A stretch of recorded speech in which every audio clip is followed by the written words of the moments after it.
So a couple of years ago at a symposium on embodied energy and design at Columbia University, one of this morning's speakers, Forrest Meggers, posed the question, for how much longer will we be using concrete at all? He said, in an age of carbon accounting and of growing awareness of the negative impacts of the carbon cycle on climate, he said this preeminent building material of modern architecture might be fundamentally unsustainable. That was a great provocation that stayed with me and resonated, and I think you'll hear a much more nuanced and guarded version of it later today from Forrest himself, I suspect. But that really got me thinking in a new way about concrete. Anyone who is passionate about modern architecture and contemporary architecture recognizes that concrete is the preeminent building material in the world. It is an ancient material and also a continually transforming and evolving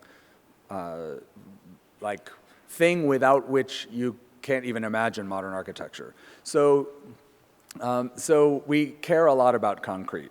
But we also know that concrete is resource intensive. It is consuming sand at such a rate that people talk about a global, like running out of sand if we continue making concrete the way we have been. And people are very concerned also, of course, about the greenhouse gas emissions. It's a very energy intensive and a very greenhouse gas intensive material. So it's really a great place to dig in and see what do we know and what can we imagine. Because what all of that means is that even the tiniest innovation in the materials we make concrete out of, the processes we use, the techniques for molding and assembling it, even the smallest increment in research and in industry practice ripples through the system and has very big impacts. And so innovation in concrete is one of the most valuable places to be working in the building sector, in materials research, and in engineering. That's what, the first thing that makes this symposium so exciting to me. The second is that for those of us in Taubman College, it is a chance to deepen and extend some profound multidisciplinary collaborations that characterize research, teaching, and practice here at University of Michigan. So this symposium, we developed it in partnership with the Department of Civil and Environmental Engineering across the street. And the lead organizers, Tien Eng, Wes McGee, and Jerry Lynch, come both from Taubman Architecture and from the College of Engineering. The research relationships between our two departments are robust and intensifying, and they center on a common attention both to materials science and materials research and to digital design and fabrication. And so it's one of my great points of pride that this is a college that leverages the incredible capacities of our preeminent public research university to do work that many of our colleagues aren't able to take on, and this is an example of that. It also reflects our partnership with research alliances and groups around the campus. So we, in addition to the partnership with Civil and Environmental Engineering, this symposium benefits from support from the University of Michigan CO2 initiative, led by Volker Sick, from whom you'll hear as well today. And it reflects our strong connections to partners in the architecture and construction industries. So you will hear from speakers from a number of companies that produce concrete, that work with it in various ways. And our main sponsor is Wallbridge, a full-service construction company headquartered in Detroit with experience for 100 years now managing complex construction projects, including much of the University of Michigan campus and this very building that we stand in today. With those introductory remarks, I look forward to a great day of conversations, and I'll hand off the podium to John Jurevich, the Director of Innovation Technology at Wallbridge. He has an illustrious CV. Most recently, he was featured at Oracle Open World, the only construction industry member to participate in that conversation. John, welcome. Thank you, Jonathan.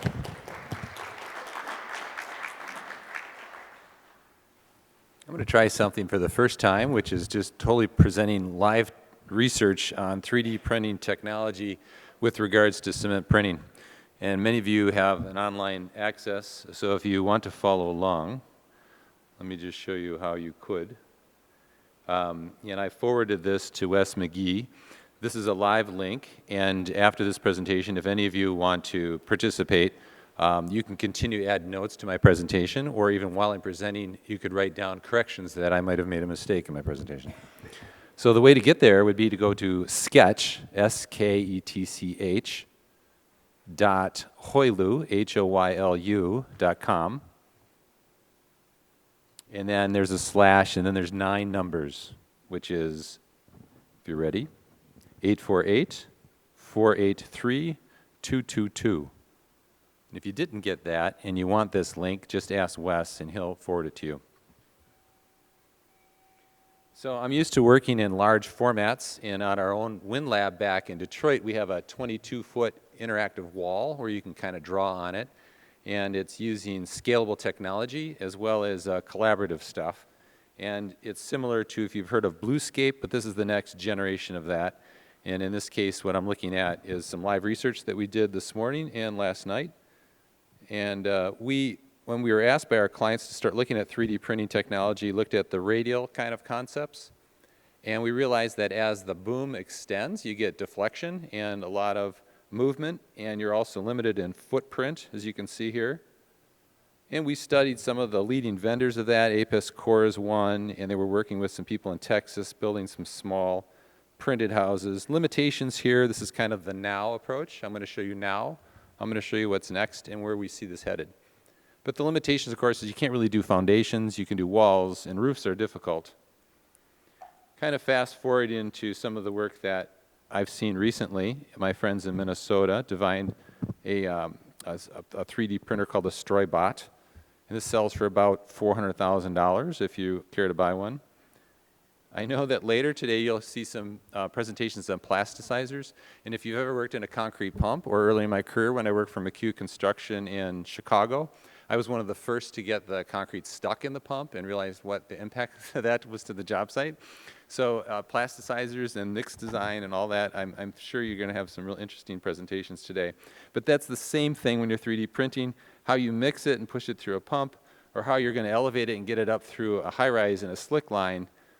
Is really, you got to think through that, and that's what we do here at Walbridge, because we're always about think, demand, deliver, safety, and make sure we can achieve these results. What we've learned in looking at all the 3D printers is that the gantry mechanism is a little bit more controllable, less deflection in that arm, and so the University of Southern Cal had done some contour crafting, and then they did some research that we thought was more useful, and you can see these gantry links here, and I know that we've got ability to go to the web. But if you look at my research, because I'm only going to go through this really fast, but each one of these little icons takes you to a link that takes you to the website where I found the research. I also studied some of the things that were happening in the Netherlands. Now there, of course, when it's cold, you've got to build enclosures. And in the past, people pretty much printed in an XY format, like you see MakerBots at the library. And the new tech that we've seen that's kind of interesting are these Delta printers. And I was talking to Wes that there's people in Italy, as well as in Barcelona, building large Delta printers that are going as much as 6 or 7 meters high. And that's where it starts to get kind of interesting when you start building taller structures. And then the difficulty we see is, of course, doing anything horizontal. Now, you could build prints on the floor and tilt them up, which we've seen bus stops done in China. But probably the most interesting thing we've seen is what's being done in Arizona with what we'll call an igloo concept. And in the igloo concept, they're actually able to build things that are more structured like a dome. The brick box beams, structural beams. Now that's interesting for a number of reasons. You're not limited to just a small igloo. You can stack them. And as you build bond beams, you could prefab and start to set wafers of roofing on there. And that makes it much more interesting to us. But where do we see this headed?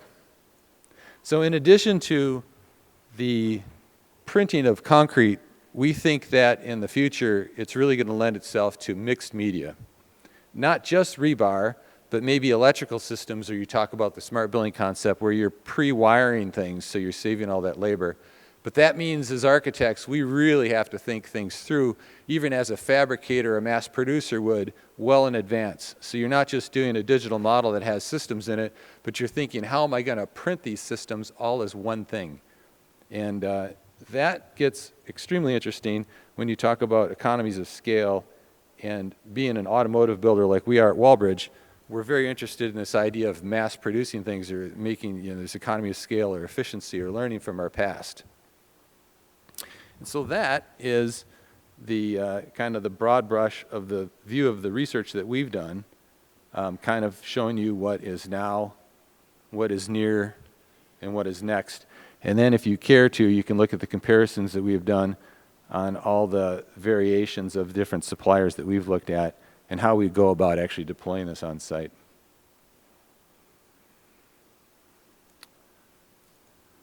So feel free to grab any of this through the link I shared with you.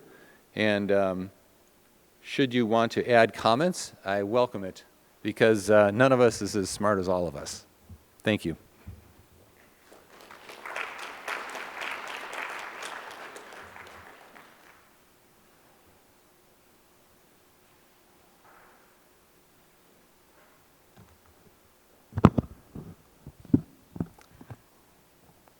Good morning.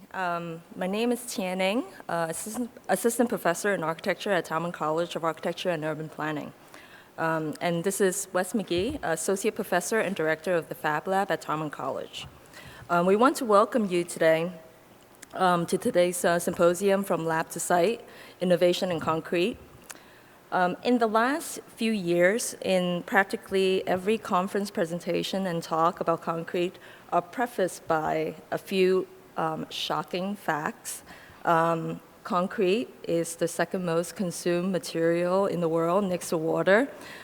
It accounts for 8% of the world's CO2 emissions, such that if it were a country, the cement industry would be the third largest in the world, behind China and the US. Concrete uses roughly 10% of the global supply of fresh water. Every talk begins with these scary numbers.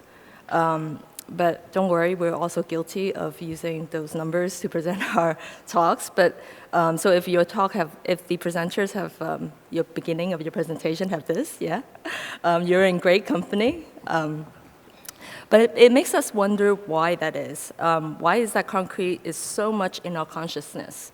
Not just for designers and architects, but a lot of people not related to the building industry. So much so that Guardian newspaper earlier in the year devoted an entire week on a series of articles about everything concrete, its history, its historical uses, environmental impact, even in relation to health. So why all this attention? Is it because we're confronting dire and irreversible climate change effects? Is it because natural resources are depleting to the point that even sand, a critical component of concrete, might be a commodity soon? Is it also because exemplary concrete structures from the modern period that we cherish are now slated for demolition, contending with not only as construction waste for landfills, but an inevitable sense of loss as these buildings, with so many embedded cultural and social legacies, are now a chapter in our history books?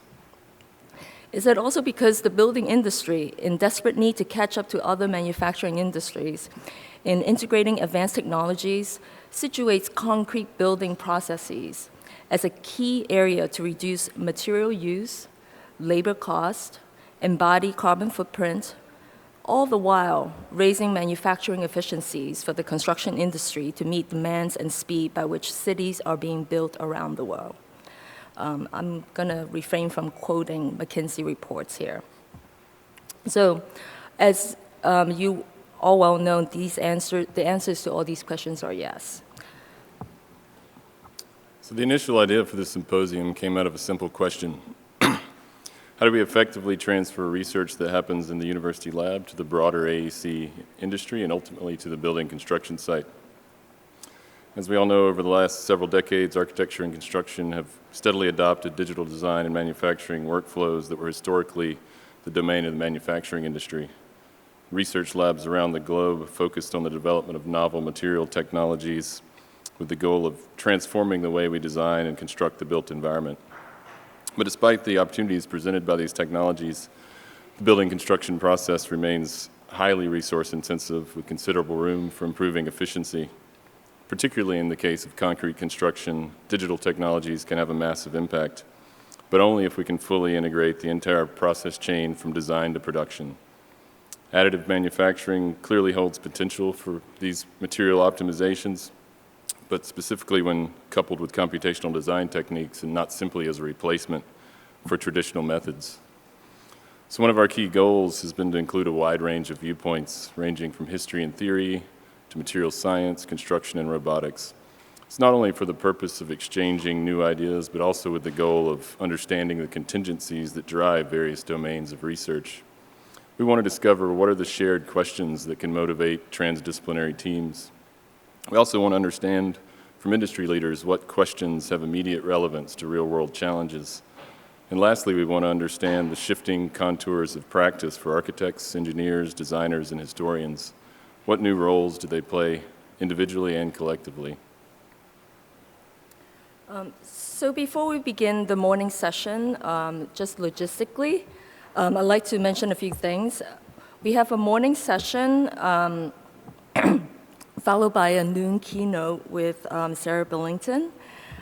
We then have 2 afternoon sessions followed by a final panel discussion moderated by Wanda Lau, the technology and practice editor of Architect magazine. And that panel will chart trajectories for research and perhaps discuss different models and methodologies for collaboration. We will have to keep time pretty tightly because all the sessions today, you can receive AIA continuing education credits. So the timing has to be pretty precise for people to log in. And after the presentation at the Commons here, we will head down to Liberty Research Annex for the reception and exhibition opening, where we will have a special performance by Brandon Clifford and CMEX. Finally, there are a few thank yous in order. Of course, a symposium this big requires a lot of help and assistance. But first and foremost, we want to thank our Dean, Jonathan Massey, not only for his support of this event and his vision and charge to address building sector innovation, but also his nudging to propose a symposium that is different than typical conferences or symposia. What emerged in the shaping of the symposium is the unique format, for which I will have to thank all the speakers, not just for coming from different parts of the US and around the world today, but we appreciate you going out on a limb with us to engage in conversations prior to today's event. Each of the presentations are paired discussions on different topics related to concrete. Some of the speakers have collaborated before and some have not, so a lot of the material are literally new, so we're very excited. This is definitely a bit more work, but we hope that the intersection will spark new conversations. We also want to thank Katie Cole, our conference and events coordinator. As you know, architects in general are pretty high functioning, but she puts us to shame. So we would not have organized such a tight series of events today without Katie, so thank you, we're very grateful. We also want to thank Jerry Lynch at CEE, working with us on this event, not just as co-sponsor, but asking targeted questions early on in framing the symposium. We're very excited for this joint event and hope to have more in the future. We also want to thank Brandon Clifford and Davide Zampini at CMEX Global R&D for staging the debut performance of Patty and Jan this evening during the exhibition opening. And the performance presents an opportunity for us to engage concrete in a completely different manner that we typically don't associate with as designers and as architects. So we're really looking forward to performance. Again, thank you to Walbridge as our industry sponsor for the event, as well as Global CO2 Initiative. Lastly, I would like to thank the exhibition team for their tireless help in setting up the exhibition you'll see later tonight, and for the designers and in the symposium that have submitted their work for the exhibition. We have both digital work as well as physical heavy artifacts that you will see tonight. The exhibition is made possible through generous support from the Guido A. Binder Exhibition Funds. Special thanks goes to Carlos Mapeo, Rachel Henry, Mackenzie Bruce, Jeffrey Richmond, and Kelly Moore's crew for their assistance in setting up the exhibition.